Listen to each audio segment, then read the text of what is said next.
그러면 과거의 미국 금리 인상 때의 나스닥은 어땠을까요? 먼저 2014년 1월에 시작된 테이퍼링이 2014년 10월에 종료됩니다. 그리고 2015년 12월에 미국의 금리 인상이 시작되었는데요. 안녕하세요. 웅덩이 매매법 레버리지 ETF 장기 투자자 디벨로몽입니다. 연준 의장의 파월이 재연임되면서 10년물 국채금리가 급등했었는데요. 시장은 내년에 금리 인상이 될 것이라는 예측으로 움직이고 있습니다. 파월 연임이 확정되자마자 금융 섹터가 급상승해 주었고, 기술주인 빅테크 기업들과 기술주 중심의 나스닥이 급락하는 모습을 보여주었습니다. 오늘은 내년 미국 금리 인상에 대한 전망과 뱅크 오브 아메리카가 언급한 내년에 올 금리 인상 쇼크에 대해 다뤄보고요. 금리 인상이 되면 왜 기술주 주가에 타격이 가는지에 대해 간략히 설명드리겠습니다.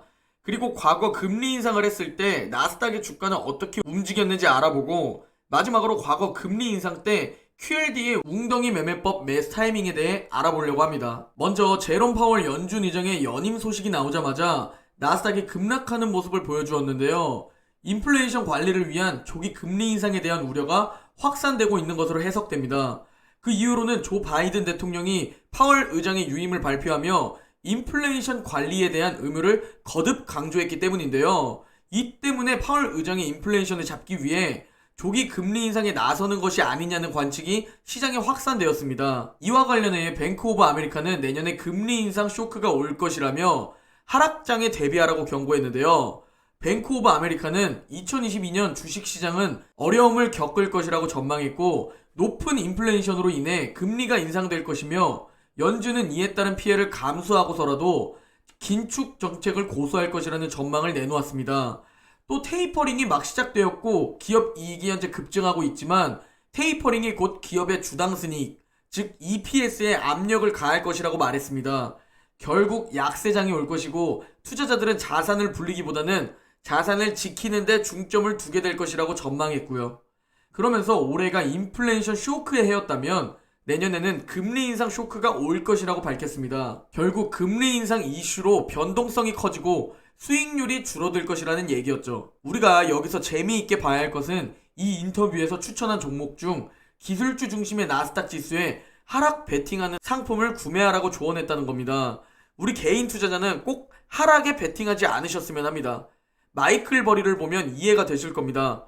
전문가인 마이클 버리도 맞추지 못하는 하락 베팅을 전문가도 아닌 개인 투자자인 우리가 맞춘다는 자만심을 버리시기 바랍니다. 기술주는 미래에 더 성장할 만한 기업입니다.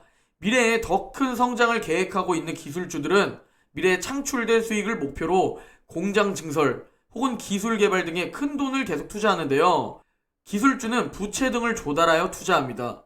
투자를 공격적으로 하는 거죠. 그리고 이는 부채의 증가로도 이어지는데요. 항상 예외는 있으니 그 부분은 참고해 주시길 바랍니다. 그리고 지금 시장에서 가장 우려하는 부분은 인플레이션으로 인한 금리 인상입니다. 이는 기술주 성장주에게 있어 쥐약이죠. 예를 들어서 1000억의 부채를 늘려 투자를 하고 있는 기술주가 있다면 당시 금리가 1%라고 생각하면 연 10억의 금융비용이 발생합니다. 하지만 만약 금리가 2%에서 4%로 올라간다면 금융비용이 20억에서 40억으로 증가하게 됩니다. 이는 기업의 이익을 당연히 떨어뜨리겠죠? 그리고 결국 기업의 EPS 감소로 이어지는 겁니다. 그리고 EPS 감소는 실적에 악영향을 주고 어닝 쇼크로 이어질 수 있죠. 그러면 과거의 미국 금리 인상 때의 나스닥은 어땠을까요? 먼저 2014년 1월에 시작된 테이퍼링이 2014년 10월에 종료됩니다. 그리고 2015년 12월에 미국의 금리 인상이 시작되었는데요. 빨간 원을 보시면 아시다시피 주가의 등락이 굉장히 크고 약 1년 정도 횡보를 이어간 것을 확인할 수 있습니다. 이후 미국은 2018년 12월까지 금리 인상을 했습니다. 그러면 우리가 나스닥 차트를 2015년 12월부터 2018년 12월까지 약 4년간의 QLD 차트를 한번 볼까요? QLD 일봉 차트를 가지고 왔습니다. 나스닥 2배 레버리지인 차트인 점을 참고해 주시기 바랍니다. 먼저 2015년 12월의 고점에서 금리 인상이 시작된 후 QLD는 33% 하락이 나왔습니다. 그 후 박스권에 머물면서 조금씩 상승해주지만 약 1년이라는 시간 동안 전고점을 뚫지 못하는 모습을 보여주었습니다. 그 후 전고점을 뚫어준 후 주가는 2018년 미중 무역 갈등 전까지 쭉 우상향을 그려줍니다. 그러면 이 시기에 웅덩이 매매법은 어느 타이밍에 매수됐는지 한번 체크해 보려고 하는데요. 1차 매수 타이밍은 워낙 많기 때문에 따로 체크하지 않았고요. 2차 매수 타이밍과 3차 매수 타이밍, 그리고 4차 매수 타이밍만 체크했습니다. 대략적으로 2016년에만 2차, 3차, 4차 매수 타이밍은 총 12번 왔습니다. 그리고 2017년은 총 모두 4번 옵니다.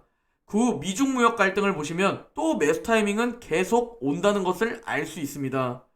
앞으로도 마찬가지입니다. 지금 당장은 매수하고 싶은데 안 온다고 생각하지만 제가 왜 웅덩이 매매법을 하냐면 저는 2배 레버리지에 장기 투자하기 때문에 하락장에서의 리스크 관리를 위해 수익률이 조금 떨어질 수 있더라도 웅덩이에서 줍줍하는 겁니다.